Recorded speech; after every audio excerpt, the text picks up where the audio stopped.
Teleaula Natal. Olá pessoal, eu sou Jason Pereira, sou professor da Rede Municipal de Ensino do Natal e estou usando óculos, camisa vermelha e calça escura. O meu sinal em Libras é esse, Jason Pereira. Para iniciar nossas aulas, descreverei os nossos slides, que de modo geral tem um fundo branco e tem letras pretas.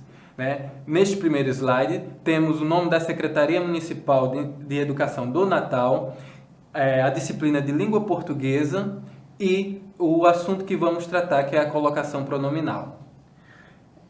Partindo para o segundo slide, um segundo slide colocado para iniciar a discussão sobre a colocação pronominal, temos aí uma tirinha que tem 3 quadrinhos.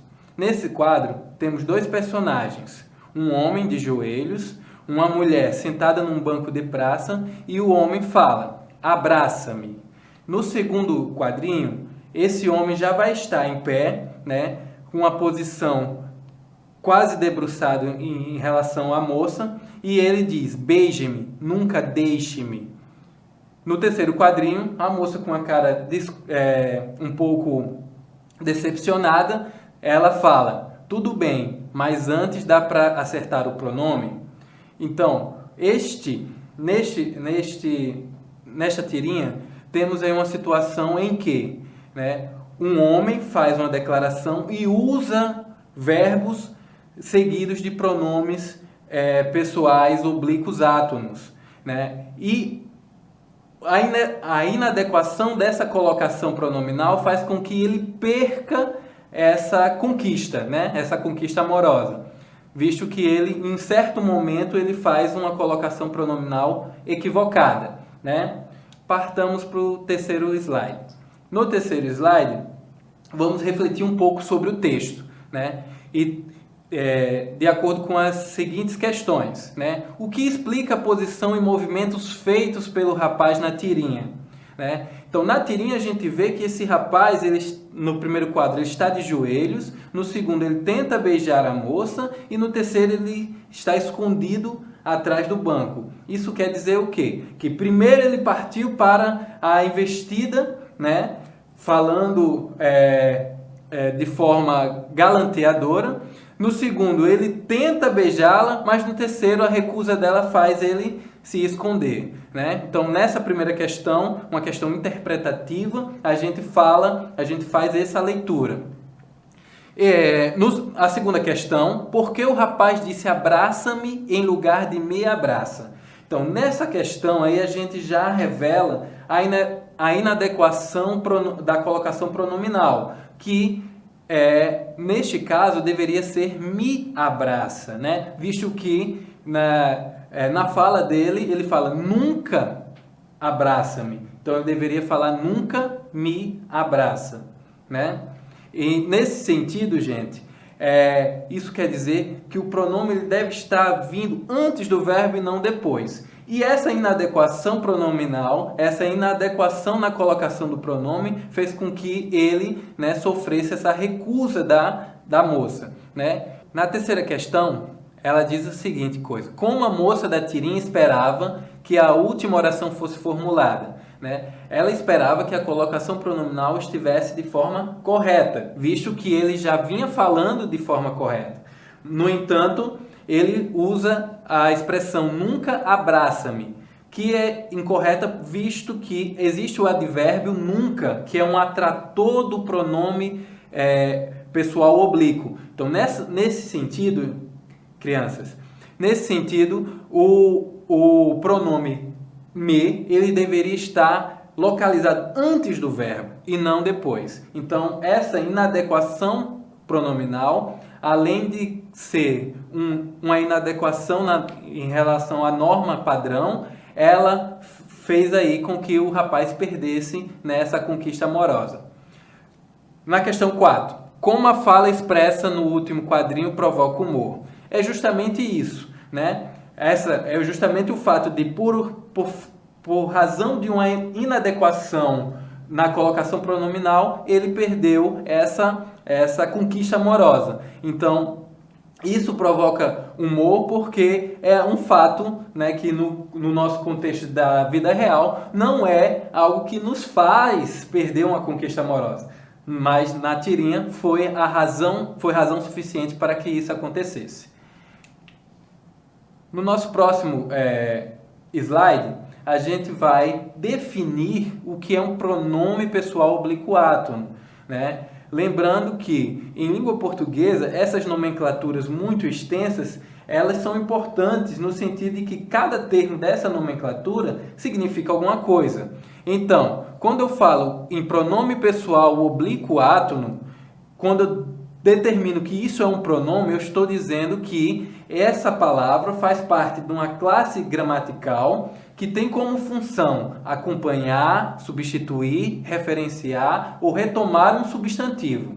Então, é um termo, é um elemento que está lá dentro da frase que tem uma função, que tem um objetivo. E nesse sentido, em termos de pronome pessoal oblíquo átono, o pronome ele vai acompanhar, substituir, referenciar ou substituir o substantivo.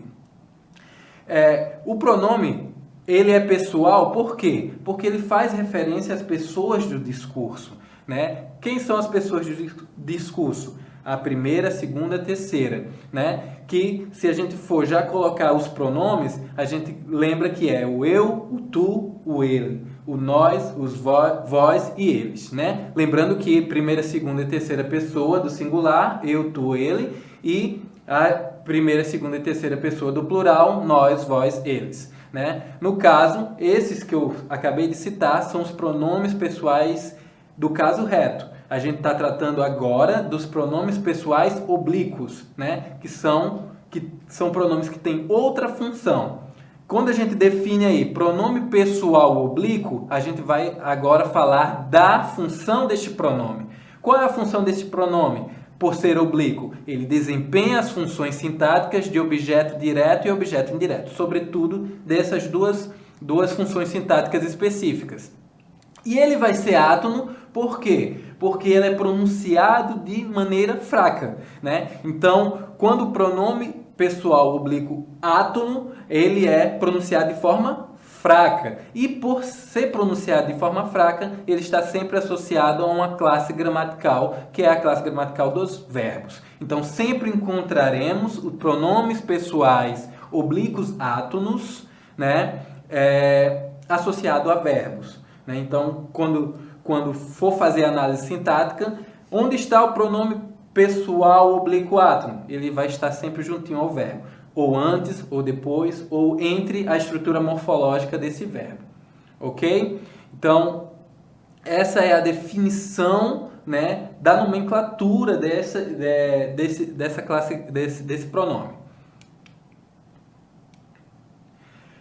Nesse próximo slide, né, que tem um quadro, e esse quadro vai estar descrito ali os pronomes pessoais oblíquos átonos que a gente tem em língua portuguesa, de primeira, segunda e terceira pessoa do singular, de primeira, segunda e terceira pessoa do plural, né? O de primeira pessoa do singular é o me, né? Então, quando eu digo aqui abraça-me, eu estou usando um pronome pessoal oblíquo átono de primeira pessoa do singular.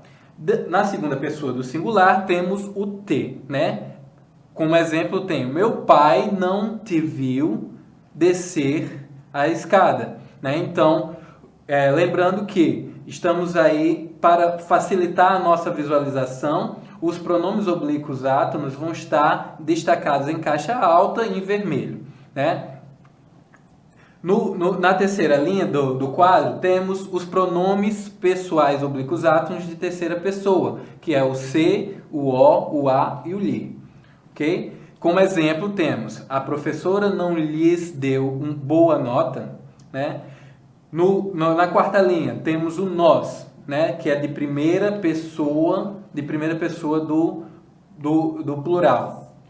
O vendedor não nos deu informações corretas acerca do produto que compramos.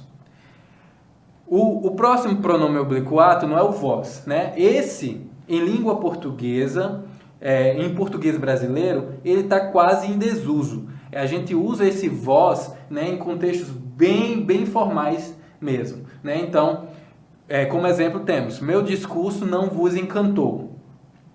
E, por último, né, os de terceira pessoa do plural, que é o se, o os, o as e o lhes, né? Como eu disse-lhes, como exemplo. Né? Então, esses são os nossos pronomes pessoais oblíquos átonos, né? Lembramos que também, se temos pronomes oblíquos átonos, teremos também pronomes oblíquos tônicos, mas esse é assunto para outra aula. No próximo slide vamos tratar aí dessa mobilidade desse tipo de pronome, né? Porque essas posições em que ele assume, ele tem uns nomes, tem uma nomenclatura que a gente deve memorizar.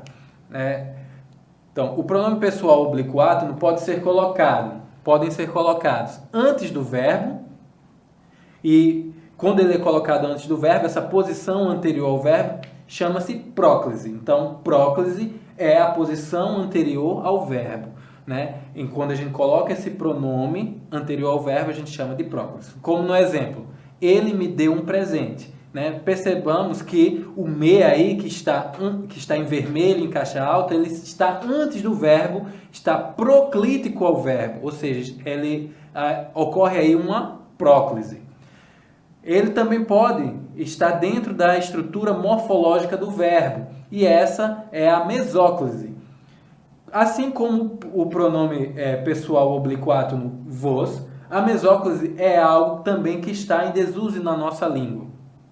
Ou seja, a mesóclise é usada em contextos extremamente formais, né? Então, quando eu digo aqui, falar-lhe-ei a teu respeito, o pronome oblíquo átono, lhe, ele está dentro da estrutura morfológica do verbo, e esse tipo de discurso, esse tipo de fala, ela é proferida, né, em contextos muito formais. Né? E ele pode ser colocado depois do verbo, e essa posição é chamada de ênclise.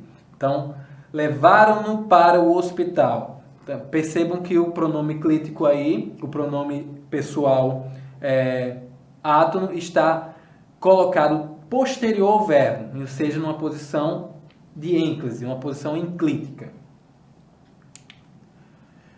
Regras de colocação dos pronomes pessoais átonos, né? Então, eu falei para vocês que essa colocação, né, de maneira coloquial, ela tem variação linguística regional, né, social. No entanto, a gramática normativa tem algumas regras dessa colocação, né? Não é uma colocação intuitiva, né? Não é de acordo com o que o falante quer, o escritor quer. Então, tem algumas regras, né? Se não estão adequadas essas regras, então estamos numa inadequação gramatical, né? Mas isso não quer dizer que não exista outros tipos de colocação, ok?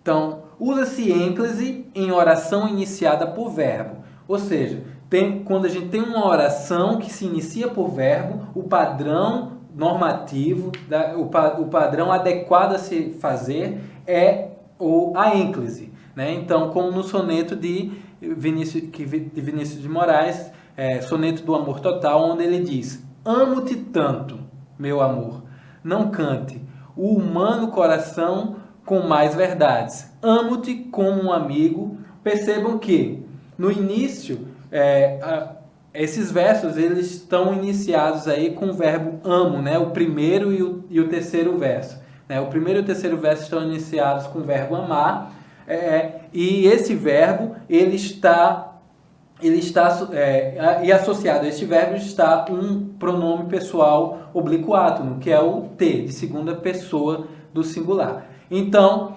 ele, neste momento, por ele estar nessa posição de início de frase, o pronome te ele vai estar enclítico, ou seja, depois do verbo. Já no próximo slide, vamos usar ênclise novamente em orações com verbos imperativos afirmativos. O que são verbos imperativos afirmativos? São verbos que indicam ordem, né? Ordem afirmativa, né? Por exemplo, faça isso, né? Então, E neste quadro vamos ter uma imagem, né, do filósofo Pitágoras, né, uma escultura do filósofo Pitágoras em fundo preto e em destaque, né, em letras brancas, a seguinte frase: se o que tens a dizer não é mais belo que o silêncio, então cala-te. Então, o verbo imperativo afirmativo está aí, o verbo calar, né? Então, cala-te. E por ser um verbo imperativo afirmativo, ele o pronome pessoal oblíquo átono, te, ele vai estar enclítico, ou seja, colocado depois do verbo. Já no próximo slide, usa-se ênclise novamente, né, em orações com verbos infinitivos impessoais. O verbo infinitivo é aquele verbo que não é conjugado, né? É um verbo que não indica ali conjugação, né? Mas os verbos infinitivos eles podem ser pessoais e impessoais. Qual é a diferença de um para o outro? A diferença é que no verbo infinitivo impessoal, a gente não consegue identificar no contexto, né, a quem ele está se referindo, ou seja, a pessoa de quem ele está falando. Então, quando ele diz aqui outra imagem com fundo preto, né, e a imagem aí do poeta português Fernando Pessoa e uma frase dele: amar é cansar-se. Quando ele fala aqui, amar é cansar-se de estar só.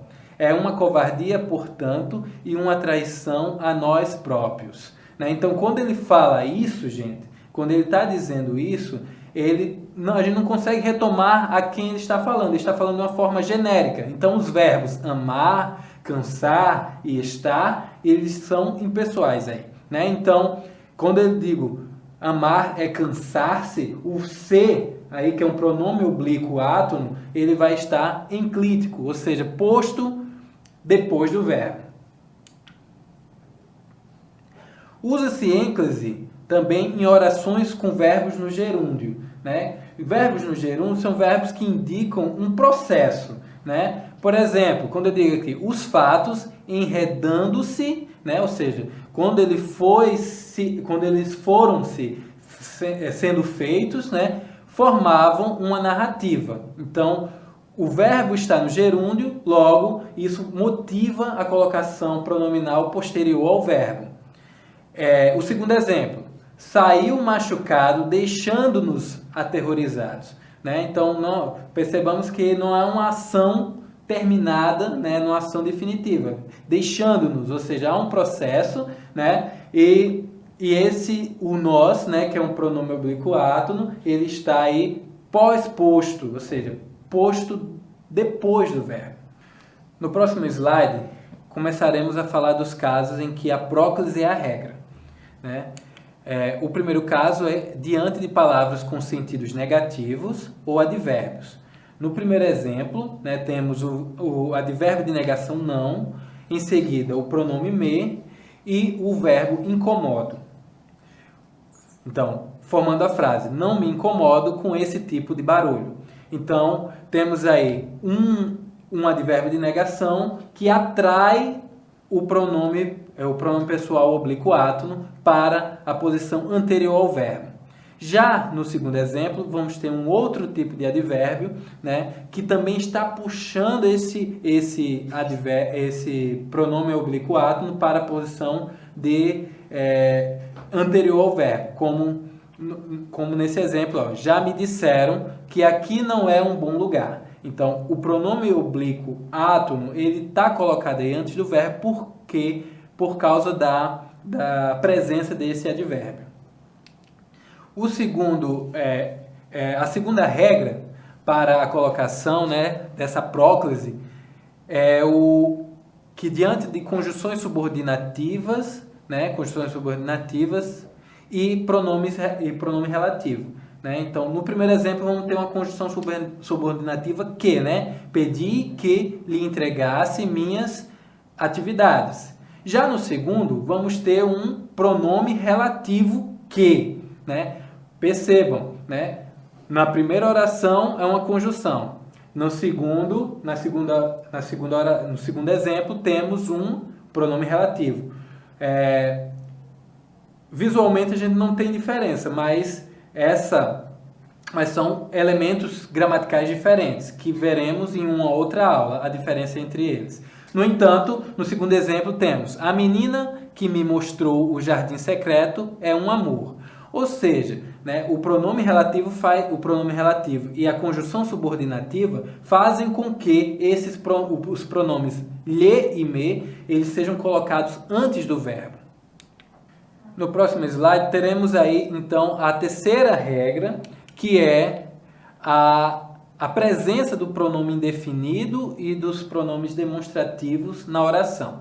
A presença desses pronomes faz com que os pronomes oblíquos átonos eles sejam atraídos para a posição anterior ao verbo. Como podemos ver no exemplo 1, o pronome definido todos atrai o pronome oblíquo átono se para antes do verbo. Então, todos se sentiram tristes com a demissão dela. Já no segundo exemplo, temos o pronome indefinido, o pronome demonstrativo, isso, que atrai o pronome pessoal oblíquo átono se para antes do verbo. Então fica: isso se tornou indispensável para as nossas vidas. Então, neste momento, vemos que os pronomes indefinidos e demonstrativos eles atraem o pronome oblíquo átono para a posição anterior ao verbo. No próximo slide, vamos ter a quarta regrinha, né? Em frases interrogativas e exclamativas, a gente vai ter essa atração também do verbo para a posição de próclise, né? Em quem lhe contou a história, temos uma frase interrogativa e o verbo ele vai lá para perto do pronome interrogativo, quem. Já no segundo exemplo, temos Deus lhe abençoe. Temos uma frase aí exclamativa, e então o verbo ele tende a ser colocado aí em posição de próclise. Vamos usar próclise também em contextos de preposição em mais verbos no gerúndio, como no exemplo: em se tratando de direção preventiva, ele é uma negação. Ou seja, a preposição em, ele vai... E nesse contexto de preposição em e verbo no gerúndio, geralmente, né, de acordo com a regra, de acordo com a norma culta, a gramática normativa, esse se, né, ele deve estar entre a preposição e o verbo no gerúndio. Vamos para a mesóclise. A mesóclise, como eu falei, né, é aquela colocação pronominal que está em desuso, que só é usada em contextos bem formais, mas isso não quer dizer que a gente não deva conhecê-la. A gente precisa conhecê-la também, visto que faz parte da nossa língua, faz parte da norma gramatical da nossa língua, então a gente deve conhecer, né? E também não sabemos aí se no futuro a gente vai estar inserido em contextos de alta formalidade, né? Então, vamos usar a mesóclise quando o verbo estiver no futuro do presente ou no futuro do pretérito, né? Então, nas duas modalidades do futuro que a gente tem, a gente pode usar essa mesóclise, né? Então, Carlos emprestar-me-ia o carro para eu ir a uma festa de aniversário. Então, emprestar-me-ia. Percebam que o me está dentro da estrutura morfológica do verbo. Então, temos aí uma mesóclise. No segundo exemplo, ele devolver-nos-ão o dinheiro. Eles devolver-nos-ão o dinheiro. Então, o nos, né, o pronome pessoal oblíquo átono nos, está dentro da estrutura morfológica do verbo devolver. Então, temos aí uma mesóclise. Devemos tratar de forma específica a colocação dos pronomes pessoais oblíquos átonos em locuções verbais. Mas antes de entrarmos no assunto, vamos lembrar o que é locução verbal. A locução verbal é quando dois ou mais verbos eles funcionam como um verbo só, né? Expressando uma ação, um estado. Então, quando a gente tem dois ou mais verbos com a função de um verbo, a gente vai ter locução verbal, né? Então, O primeiro caso de colocação dos pronomes átonos, né, dos pronomes oblíquos átonos, é quando a gente tem um verbo auxiliar mais um verbo principal no infinitivo, né? Como na primeira opção, né, a gente pode colocar aqui, ó, deve lembrar-se das obrigações. Ou seja, quando o verbo auxiliar e o verbo principal no infinitivo formarem a locução verbal, a gente pode colocar depois do verbo principal ou entre o verbo auxiliar e o verbo principal, né? Como na segunda opção, deve-se lembrar das obrigações. O segundo caso, gente, é quando temos verbo auxiliar mais verbo principal no gerúndio. E a colocação é parecida com a anterior também, né? Ela foi se envolvendo com o novo trabalho. O C aí está colocado entre o verbo auxiliar e o verbo principal, ou seja, posterior ao verbo auxiliar. Já a segunda opção é colocá-lo lá depois do verbo principal, né? Ela foi envolvendo-se com o novo trabalho. E o terceiro caso é quando a gente tem aí o verbo auxiliar mais o verbo principal no particípio. Aí a gente vai ter uma diferença, né? Que a colocação ela vai ser, o verbo ele vai ser colocado aí entre o verbo auxiliar e o verbo principal, né? Havia-lhe falado a verdade. Paulo teria me dito se pudesse ir à viagem. Então, essa colocação específica quando temos verbos o verbo principal é um particípio, né? O verbo no particípio. Dessa forma, gente, e esse tipo de colocação, outra coisa vale lembrar, é se não houver aí atratores de próclise antes dessas locuções verbais. Se não, a preferência neste caso aí é para que coloquemos o pronome oblíquo átono antes do verbo auxiliar, né? Então, seria um lhe havia falado, no caso. Agradeço a vocês, né? Espero que tenham contribuído para o aprendizado, né? E que vocês estudem em casa, não desanime com este período de pandemia, venceremos este momento e voltaremos a ficar juntos nas nossas escolas e fiquem com Deus.